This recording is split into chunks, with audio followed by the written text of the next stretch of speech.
말씀을 정리하도록 하겠습니다. 오늘부터 이제 디모데후서 1장 1절에서 8절을 시작합니다. 디모데전서는 사도 바울이 이제 생전에 이제 살아있는 동안에 이제 디모데에게 썼어요. 디모데를 에베소 교회로 파견하면서 에베소 교회를 든든히 세우기 위해서 이 디모데를 파견했다면, 그래서 무엇을 강조했죠? 믿음의 선한 싸움을 싸워라.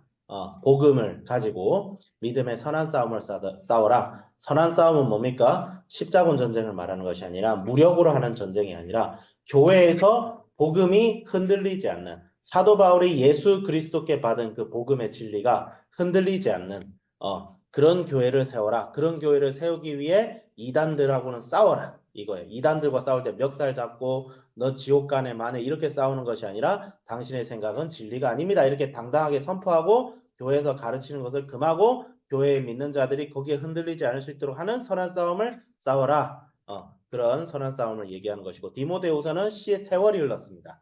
사도 바울이 이제 감옥에 갇혔어요. 스페인까지 선교를 했다가 로마에 다시 잡혔습니다. 네로 황제에 의해서 이제 사도 바울은 순교를 당할 예정이야. 네로 황제가 어떤 황제인지 알죠? 검은 고양이 네로가 아니고, 자, 이제 노래 모르지. 검은 고양이 네로가 아니라 네로 황제. 네로 황제 로마시를 불태워 놓더니 이거 기독교인들이 했다 해가지고 로마시에 있는 기독교인을 싹 다 잡아가지고 나무에 매달아서 기름을 뿌리고 불을 붙여가지고 등불로 만들어 버리는 아주 잔혹한 황제로 남아 있습니다. 어. 그런데 이 네로 황제 시기에 이제 사도 바울도 잡혀서 이 기독교인들의 수괴다 해가지고 잡혀서 이제 순교당할 날만 남았을 때 디모데에게 보내는 마지막 편지입니다. 그래서 디모데후서는 한마디로 얘기하자면 복음을 전하라. 고난을 감수하고 복음 전함의 사명을 감당할 디모데야, 그 사명을 잊지 말고 충성되게 해라. 고난을 감수해라. 하나님의 능력으로. 이런 메시지가 담겨 있어요. 그러니까 사도 바울이 최후에게 자기의 사명을 계승할 디모데에게, 자기의 아들이자 자기가 목숨을 걸고 해왔던 일을 이제 이어받아서 하는 것이 되는 거예요. 예. 스승과 제자이기 전에 영적인 아버지와 아들로서의 그 애틋함이 서려 있어요. 이 편지에는. 그래서 오늘 본문 1장 1절에서 8절은, 1절에서 2절은 서론인데, 서론의 특징이 뭐예요? 이제 바울 서신서를 보면 알겠지만 편지의 서론이 다릅니다. 편지의 서론을 보면 이 책의 특징을 알 수 있어요. 근데 사도 바울이 자기를 어떻게 소개합니까? 그리스도 예수 안에 있는 생명의 약속대로 그리스도 예수의 사도된 바울은 그리스도 예수를 굉장히 강조합니다. 생명의 약속이 뭐예요, 여러분? 복음이에요, 복음. 생명의 약속이 복음이에요. 복음은 예수 그리스도가 너를 위하여 죽으시고 너를 위하여 부활하셨다. 이를 믿는 자는 영생을 얻으리라. 이게 생명의 약속입니다. 약속이잖아요. 믿으면 구원받는다. 그래서 막 예수 천국, 예수 천국 하잖아요. 피켓 들고 할아버지들이 예수 천국이 그게 생명의 약속이에요. 그 생명의 약속인데 내가 이 생명의 약속 때문에 사도가 되었다. 예수님 때문에. 내가 잘나서도 아니고 내가 공부를 열심히 해서도 아니고 내가 뭔가 선하게 살아서도 아니라 예수님께서 이 생명의 약속대로 나를 사도로 삼아 주신 것이다. 그런 거예요. 그래서 여러분, 우리가 교회 안에서 뭔가 누군가를 위해서 헌신할 수 있는 것은 은혜입니다, 여러분. 그것은 감사해야 될 제목이지, 야, 내가 널 위해 이 정도 했다. 이런 마음을 가지는 순간 그건 은혜가 아니고, 그것은, 그건 뭐예요? 그 자기 자랑이지. 네. 그건 거짓 없는 믿음이 아니죠. 그런데 3절, 그래서 1절에서 2절은 서론, 3절에서 5절은 뭐예요? 거짓 없는 믿음을 가진 디모데를 다시 보기 원함이라는 거예요. 그러니까 죽기 전에 디모데를 보고 싶은 거예요. 과연 보고 죽었을까? 그거 잘 모르겠어요.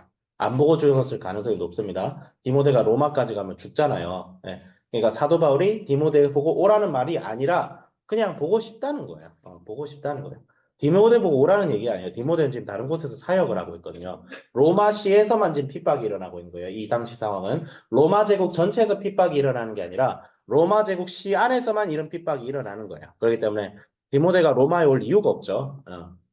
로마에 올 이유가 없죠. 그런데 그런 마음이고, 6절에서 8절은 뭐예요? 두려워하는 마음이 아니라 사랑과 능력과 절제하는 마음으로 복음을 전해라. 그런 거죠. 복음을 전해라. 그러면서 마지막에 뭐라고 돼 있어요? 뭐라고 돼 있어요? 오직 하나님의 능력을 따라 복음과 함께 무엇을 받으라? 고난을 받으라. 이렇게 하면서 오늘 본문의 말씀이 끝나고 있습니다. 물론 이제 1장 9절부터 또 이어집니다. 이어지는데 복음의 사명에 대해서 얘기하는데 오늘 본문을 통해서 우리가 얻을 수 있는 한 가지 키워드가 있다면 거짓 없는 믿음입니다. 이 본문상의 거짓 없는 믿음을 어떻게 얘기하고 있냐면 첫 번째, 두려워하지 않는 마음이다. 두려워하지 않아요. 그리고 두 번째는 뭐예요? 능력과 사랑과 절제하는 마음으로 가득 차 있어요. 거짓 없는 믿음. 디모데는 이 거짓 없는 믿음을 자기의 어머니였던 누구죠? 이름이 지금 어머니였던 유니게 그리고 외조모라고 적혀있는데 외할머니라는 뜻이에요. 한자로 적혀져 있어. 외할머니였던 로이스에게서 받았다고 되어 있습니다. 예. 로이스와 유니게에서 받은 믿음. 도대체 할아버지 아버지는 뭐 하고 있었을까요 이때? 예. 뭐 밤에 막 술이나 처마시고 왔나? 어쨌든 저희 개인사도 보면 이제 친가는 이제 친가도 할머니가 외가도 할머니가 다 믿음으로 시작했어요. 네.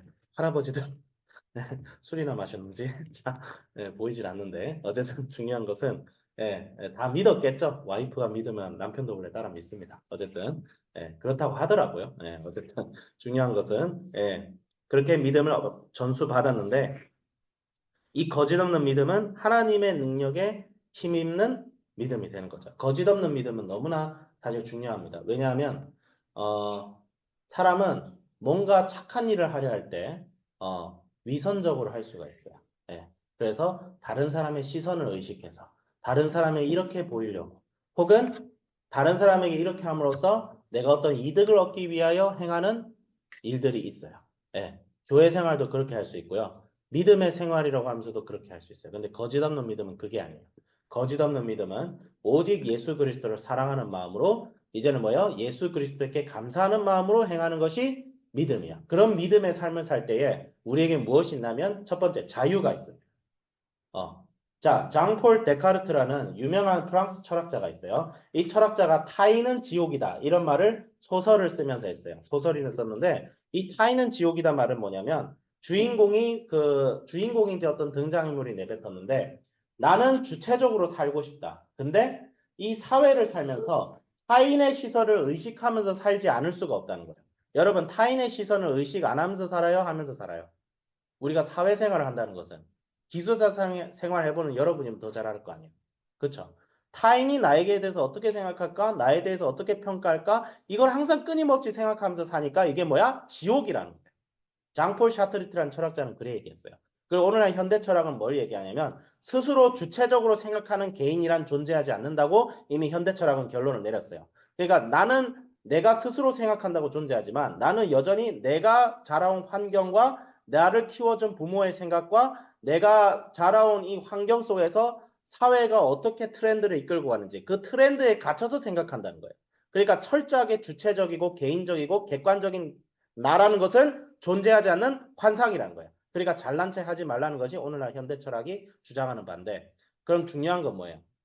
예수 그리스도를 믿는 자는 타인의 시선을 의식하지 않고 누구의 시선만 의식하면 되는 거예요. 나를 위하여 십자가를 지시고 나를 위하여 구원하신 예수 그리스도의 시선만 의식하면서 살아가요. 그런 사람에게 자유가 있습니다. 그런 사람에게 자유가 있어요. 그런 자유가 있는 사람들은 복음을 위하여 고난을 받아도 괜찮아요. 그 고난 때문에 힘들어하잖아요. 힘들어하지만 그 고난의 힘듦에 매여 있지 않고 오히려 인생을 더 행복하게 살아요. 그래서 오늘날 우리 한비전 친구들에게 또 이제 성도님들 뭐 저도 그렇지만 이 말씀이 우리에게 선포하는 바는 딱 한 가지입니다. 믿음을 위하여 고난을 받는 삶이 진정으로 행복한 삶이다. 그래서 사도 바울이 지금 디모데에게 얘기하는 것은 디모데가 제일 행복하게 살 수 있는 것을 바울이 체험한 그 삶을 디모데도 동일하게 살아라는 거예요. 부모가 자녀에게 해줄 수 있는 최고의 선물은 자녀가 행복해지게 하는 거예요. 인생은 어차피 고통의 바다입니다. 부처님도 인생은 고통의 바다라고 했어요. 그래서 불교에서는 이 고통을 해결하기 위해서 자기를 비워라고 하죠. 인과 연이라고 개념을 나와서 연은 이 세상이고 인은 나야. 인과 연이 마주치면 고통이 발생하는데 인인인 내가 비워지면 고통이 아무리 고통스러워도 그러니까 아무리 뭐를 곱해도 곱하기 제로가 되면 제로가 되듯이 내가 비워지면 세상이 아무리 힘들어도 나는 고통을 느끼지 않는다. 평안해진다. 이게 공예의 법칙 중 하나로 어떤 스님이 설명을 하더라고요. 제가 스님 설법 좋아해요. 불교 좋아해요. 설법 은혜로워요. 오늘요, 유키즈 언더 블록에도 막 스님 한 분 나와가지고 얘기를 하던데, 그 중요한 건 뭐냐면, 그렇게 비워질 수 있느냐? 아니라는 거죠. 우리는 우리 스스로를 비울 수 있는 존재가 아니에요. 그게 비워졌으면, 철학자들이 나는 나 자신을 비울 수 있어. 이래 주장을 했겠지. 불교의 가르침이 훌륭하지만 우리가 할 수 없는 가르침이에요. 근데 예수님께서 오시면 어떻게 돼요? 우리가 이 세상으로부터 자유로워진다. 그렇지만 이 세상 속에 살면서 충실하게 하루를 살면서 복음을 위하여 고난받는 삶을 살 때 이 복음이 나를 변화시키고 내 주변 사람들을 변화시키고 이 세상을 변화시키고 그래야 어떻게 돼요? 천국을 간다는 것은 단순히 죽어서 예수님과 함께하는 것이 아니라 지금 이 순간부터 예수님과 함께하는 현실을 살아가는 것이 뭐다? 영생복락이에요. 그게 영생복락이에요. 사도들이 약속한 영생복락은 그거예요. 성령께서 우리 마음에 내주하심으로써 우리가 예수 믿기 이전과는 완전히 다른 삶을 살아가게 되는 거예요. 그거 없이 그냥 예수 믿음 강조하면 안 됩니다. 복음은 그런 게 아니에요. 그래서 우리가 그런 삶을 살고 저부터 이런 믿음을 가지자라고 적용했습니다. 자, 기도하겠습니다. 하나님 아버지, 거룩하신 아버지요. 우리가 오늘도 정말 복음에 한 약속을 배웁니다. 정말 디모데와 같이 거짓 없는 믿음을 가지게 해주시고 정말 하나님의 능력을 체험하는 삶을 살게 해주시고 능력을 체험함으로 고난을 이기고 그 고난 속에서도 복음을 위하여 그 고난을 기꺼이 받고 그 고난 속에서도 내가 좌절하는 것이 아니라 오히려 이기고 승리하고 더 자유로워지고 타인의 시선을 의식하는 삶이 아니라 하나님의 시선을 의식하는 삶을 살아서 내 주변의 사람들을 구원할 수 있는 그런 삶을 살아가게 하여 주시옵소서. 감사드리며 우주 예수 그리스도 이름으로 기도드립니다. 아멘.